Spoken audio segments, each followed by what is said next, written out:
Hello guys, welcome to you. In this video, we are going to see how to enable JavaScript on Google Chrome in Windows 11 PC or laptop. It is a very easy and simple process. So let's do our video. First, open the Google Chrome. Open Google Chrome. In Google Chrome, at the top we find three dots. Click on this three dot in a Google Chrome.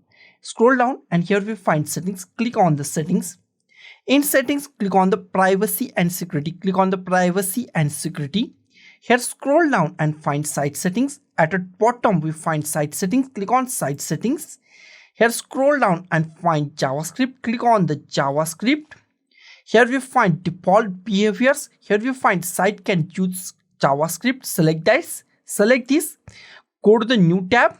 Open new tab. Close it.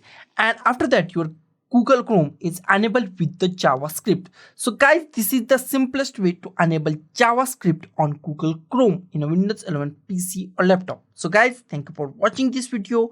Don't forget to like, share, comment on this video. Don't forget to subscribe the channel. Thank you guys.